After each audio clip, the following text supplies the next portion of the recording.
Right now in the UK, if a doctor uses a diagnostic tool to examine a mole on your arm, well, that interaction is strictly overseen by national regulators. Yeah. But if a high street shop buys a medical-grade laser one that is completely capable of causing third-degree burns, by the way, and they Hmm. use it to zap hair off your legs for purely cosmetic reasons. They can just completely bypass national registration. Right. Entirely. It's wild. It really creates this fascinating paradox for consumers. You're navigating an environment that looks and feels highly clinical, but it operates under this fractured set of rules where the boundary between actual healthcare and like high-end retail is almost non-existent. And the menu of choices you're faced with in this environment is just Yeah. staggering. I mean, you look online and you walk past a clinic and you see literally everything from 50-pound vitamin B12 drips to highly complex surgical facelifts. Yeah, the sheer variety is overwhelming. Exactly.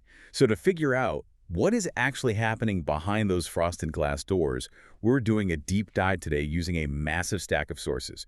We've got real-world price lists from top UK clinics, Eve Clinics, Harley Street Skin Clinic, Harley Street Medics, and Dr. H Consult. Which is great because we can see the actual consumer-facing side. Right, but to see the operational reality, we're cross-referencing those menus with behind-the-scenes B2B equipment guides from Laser and Aesthetics and Merit.IQ. Plus, we're bringing in government regulatory pages from gov.uk and an actual NHS clinical commissioning policy. So the intention here is to trace the entire life cycle of a treatment. We really want to look at the diagnostic phase, the physical hardware that's actually being used on your skin, the hidden regulatory infrastructure, and ultimately how the public health sector views all of these interventions.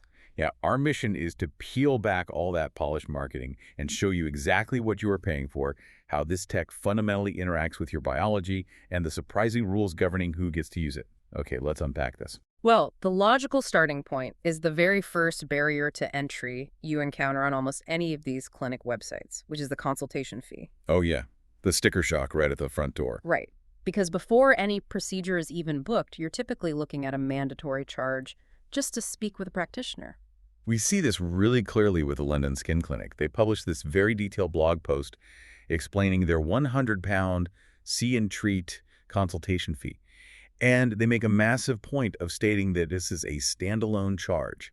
It does not get deducted from your final treatment cost. Which a lot of people might balk at. Right. Because, just to play devil's advocate for a second here, if I'm going in because I have a skin tag I want removed, Yeah. paying £100 just to have someone look at it feels like, I don't know, paying a mechanic a premium just to glance at your tires before they even pick up a wrench. I mean, what exactly is that £100 actually buying? Well, what's fascinating here is that the physical removal of the skin tag is actually the easiest part of the whole process.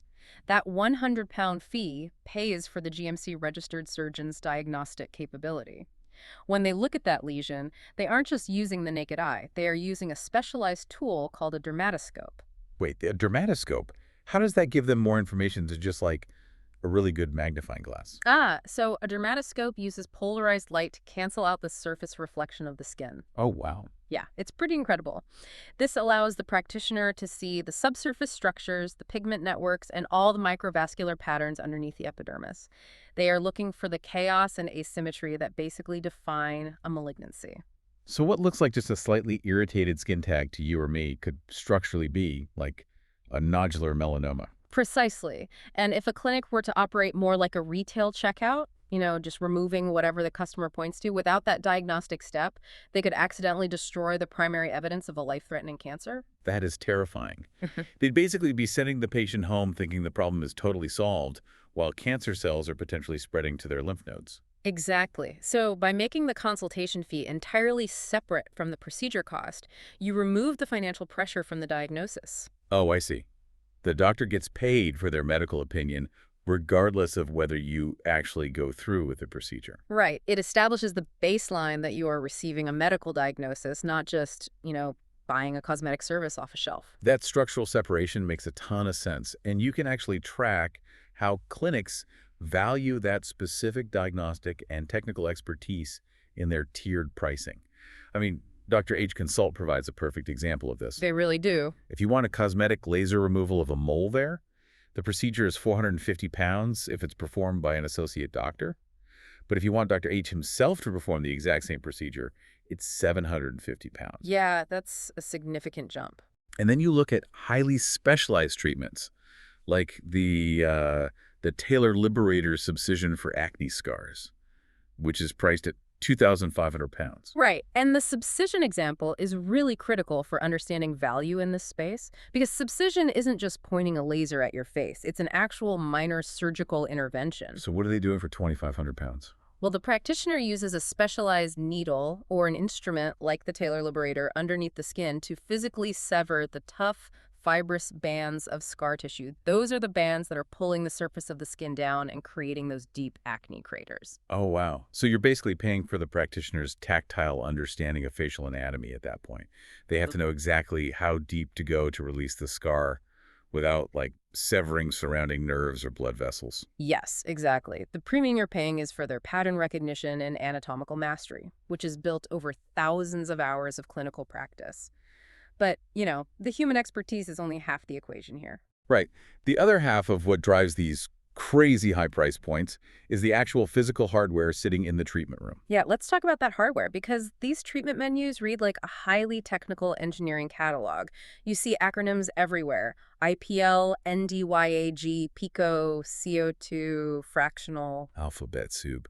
So we went into the B2B buying guides from Laser and Aesthetics to understand what these machines actually do. And the fundamental distinction that consumers really need to grasp first is the difference between IPL, which stands for intense pulsed light, and a true medical laser.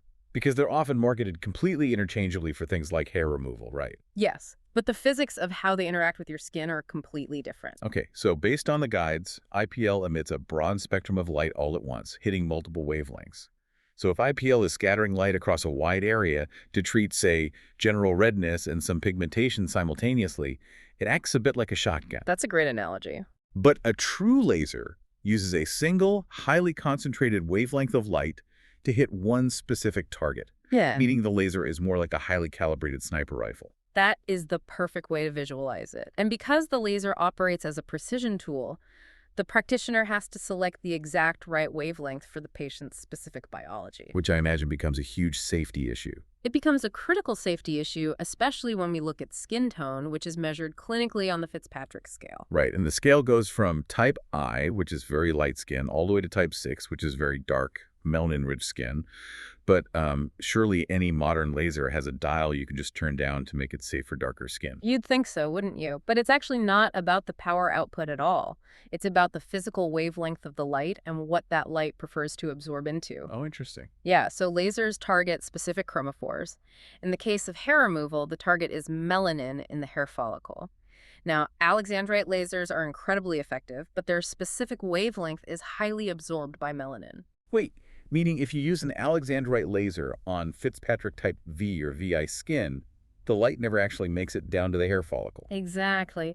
The abundant melanin in the surface layer of the skin, the epidermis, it intercepts the laser energy first, so the energy turns to heat right there at the surface, and instead of destroying the hair root deep down, it causes severe epidermal burns and permanent hyperpigmentation. Yikes. So how do you treat darker skin safely then? To treat darker skin safely, a clinic absolutely must use an ND.YAG laser. ND.YAG. And why does the ND.YAG bypass the surface? Because it operates at a longer wavelength, specifically 164 nanometers. Melanin just does not absorb this longer wavelength nearly as easily. So he just ignores the surface melanin entirely. Pretty much. This allows the light to physically travel deeper into the dermis, completely bypassing the epidermal melanin, and it safely delivers the destructive heat only when it reaches the deep, dense melanin of the hair bulb. That is a brilliant piece of engineering, honestly. We also see fractional lasers on these clinic lists, specifically for scarring. How do those differ from the hair removal lasers? Well, instead of targeting pigment, fractional CO2 lasers target water in the skin tissue. But rather than vaporizing the entire surface of the skin like old-school lasers used to do, the beam is split into thousands of microscopic columns. Like an aerator on a lawn? Sort of, yeah. Yeah. It punches tiny, controlled micro-injuries deep into the dermis, but it leaves healthy, untreated skin tissue in between each of those injuries. Oh, I see. So those intact bridges of healthy skin are what allow the face to heal so much faster than if you just burned the whole surface off. Precisely. The controlled damage triggers the body's natural wound healing cascade. So fibroblasts rush to the micro-injuries and start pumping out fresh collagen and elastin. It's literally rebuilding the skin structure from the inside out to push out wrinkles and shallow scars. That's fascinating. Now, the last category we see frequently on these menus is the pico laser, which is heavily used for tattoo removal. And the guides mentioned this involved picoseconds, which are, what, trillionths of a second? Yeah, trillionths of a second. This is where we move away from photothermal energy, which is using heat, to photomechanical energy. Photomechanical. Right. The pico laser fires so unimaginably fast that it doesn't just heat the tattoo ink. It hits the ink particle with a literal acoustic shockwave. Wait, so it shatters it using sound and pressure rather than just melting it? Yes, it fractures the heavy metals in the tattoo ink into fine dust-like particles. Those particles are finally small enough for your body's immune cells, your macrophages, to engulf them, carry them over to the lymphatic system, and eventually just flush them naturally out of your body. It is genuinely incredible technology. Right. But when you look at the B2B guides, you see clinics facing this huge financial choice. I mean, they can buy cheaper multifunctional IPL platforms, or they can invest in premium single-purpose laser brands like Alma, Candela, or Luminous. And those cost a fortune. Right. Eve Clinics specifically markets the fact that they use the Candela Gentle Max Pro. Why do these premium machines justify the massive price tag? A lot of it comes down to calibration stability and integrated safety mechanisms. Premium machines often feature dynamic cooling devices. How does that work? Well, milliseconds before the laser pulse actually hits the skin, the machine fires a burst of cryogen spray to instantly freeze the upper epidermis. This allows the practitioner to use much higher, more effective energy levels while drastically reducing the risk of a thermal burn. You are paying for the engineering that keeps your skin safe. Okay, so here's where it gets really interesting for me.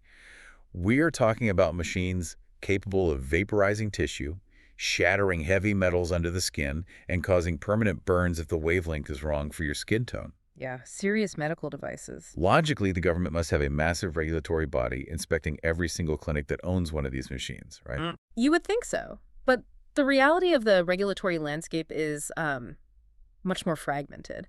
When we examine the gov.uk guidelines and the compliance frameworks for Merit-IQ, we find the significant division based purely on the intent of the treatment. Right. The guidance states that if a practitioner uses a laser or IPL to treat a disease, disorder, or injury, the clinic absolutely must register with the Care Quality Commission, the CQC, which makes total sense because that's a medical treatment. But, and here's the kicker, the exact same document states that if the laser is used for exclusively cosmetic purposes, such as standard laser hair removal or, fading a cosmetic tattoo, the clinic does not fall under the national regulatory scope of the CQC. How did a loophole that massive get built into the system? You literally have the exact same machine, potentially even the exact same practitioner, but because the patient wants hair removed for a holiday rather than like a diagnosed medical disorder, the national health regulator just steps away.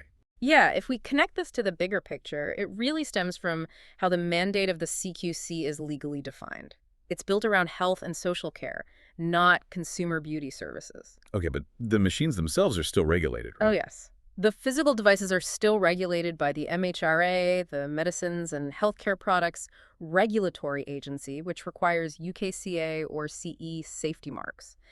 And to be fair, some local councils do implement their own licensing requirements for laser operation, but there is no unified national standard for purely cosmetic laser clinics. Which places a massive burden on the clinics themselves to self-regulate. I mean, they're the ones holding the bag if something goes wrong. It does, and the Merit-IQ guides highlight the intense internal compliance that good clinics maintain.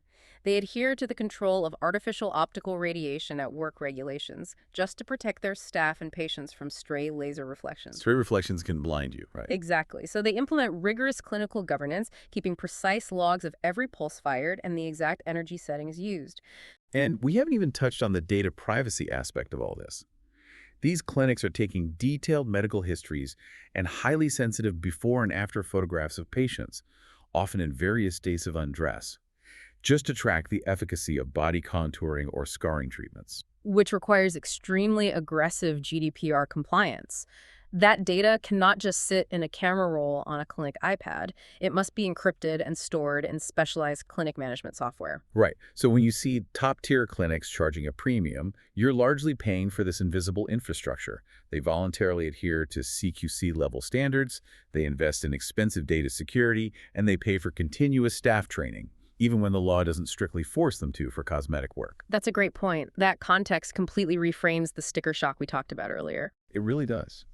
But this dividing line we keep hitting between treating a disorder and a cosmetic purpose, it leads us directly into how treatments are funded. Because the moment you step outside the private sector and into the National Health Service, that definition entirely dictates whether you pay out of pocket or the state covers the bill. Yes. And to understand how the public sector handles aesthetic procedures, we analyzed a clinical commissioning policy from NHS Cheshire and Merseyside.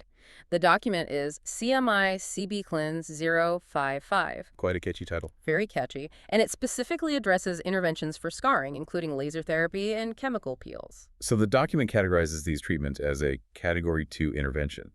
What does that practically mean for a patient sitting in their GP's office? Well, a Category 2 designation means the treatment is not routinely commissioned. Essentially, the local health authority has decided that in the vast majority of cases, the clinical benefit does not justify the expenditure of public funds. And the exceptions they list are remarkably narrow. The NHS will only fund laser treatments for severe post-trauma scarring if the scar is located specifically on the head, face, or neck. Right. And then, if we look at severe acne scarring, the NHS requires that the scarring must have persisted for at least 1 full year after the active acne is completely cleared. Yeah. Why exactly 1 year? That 1-year rule is actually rooted in cellular biology. When you have severe cystic acne, the skin is in a state of high inflammation. Once the active breakouts stop, the body enters this prolonged collagen remodeling phase. So it's still fixing itself. Exactly. It can take up to 12 months for the dermis to naturally settle, reorganize the collagen fibers, and reveal the final depth of the scar. Subjecting the skin to a fractional CO2 laser while it is still actively remodeling itself is clinically premature and can actually worsen the inflammation. Okay, that makes medical sense. But what about the rule restricting trauma scar treatments strictly to the head, face, or neck? I mean, if a patient survives a horrific car crash and has a massive disfiguring scar on their forearm, does the NHS really label the laser treatment for that arm as cosmetic? Sadly, yes. That is the harsh reality of health economics. The NHS relies on psychosocial impact metrics. Health economists use tools like QALYs, which stands for Quality Adjusted Life Years, to measure how much an intervention actually improves a patient's life. And they rank a face scar higher than an arm scar. Right, because scars on the face and neck are impossible to hide in daily social interactions, which leads to measurable spikes in depression and social isolation. A scar on the arm, while incredibly distressing for the patient, can theoretically be covered by clothing. Wow. So what does this all mean for the patient with a terrible scar on their arm? Because the document does mention an individual funding request, an IFR. An IFR is an application for clinical exceptionality. The treating clinician essentially has to prove to a panel that this specific patient's psychological or physical suffering is uniquely distinct from the thousands of other patients with arm scars who are routinely denied funding. That sounds like an incredibly high threshold to meet. It is extremely difficult. But I suppose it's because the NHS has a finite pool of money. Every pound spent smoothing a scar on an arm is a pound not spent on, a hip replacement or a pediatric oncology nurse. Precisely. The NHS isn't making these rules out of cruelty. They are making them out of strict mathematical necessity. They must prioritize essential, life-saving care. But the consequence of that intense rationing is that the private aesthetic sector becomes an inevitable necessity. So for patients who fall just outside those rigid NHS criteria, the private clinic is literally the only avenue available to restore their skin and their confidence. That's exactly right. Well, we have covered a tremendous amount of ground today. We started by examining that initial consultation fee, realizing it isn't just some retail deposit, but a vital ethical buffer that funds expert diagnostics. Right, like using a dermatoscope to reveal the difference between a harmless tag and a melanoma. Exactly. Then we explored the physics of the technology, learning why a fractional laser rebuilds collagen and why selecting the wrong wavelength on the Fitzpatrick scale can cause severe burns. And we navigated the regulatory landscape, discovering how pure cosmetic laser use completely bypasses national CQC registration, forcing those reputable clinics to build their own invisible infrastructure of safety and data compliance. And finally, we saw the stark reality of NHS health economics, where cellular healing timelines and psychosocial metrics basically dictate exactly where medicine ends and cosmetic luxury begins. Synthesizing all of these sources really reveals an industry that is rapidly evolving way beyond simple vanity treatments. If you look closely at the current menu from Harley Street Medics, there's a detail that hints at the future of this entire space. Oh, yeah. What's that? Right alongside the chemical peels and dermal fillers, they are now offering comprehensive DNA tests to identify genetic cancer risks, priced at £1,350. That is a serious preventative medical service just sitting right there on an aesthetics menu. It is, and this raises an important question for all of us to think about. As the NHS faces increasing pressure, longer wait times for specialist referrals, and tighter rationing of non-urgent care, are high-end cosmetic clinics quietly transforming into our primary preventative healthcare providers. Wow. Yeah.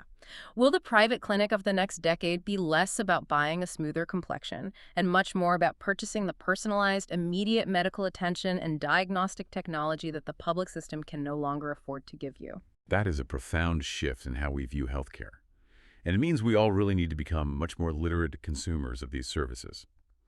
Thank you for joining us on this deep dive. The next time you see a glowing clinic window on the high street, you'll know exactly what is happening behind the glass. The physics of the light, the rigor of the diagnostics, and the complex rules that govern it all. Keep questioning the world around you, and we will catch you next time.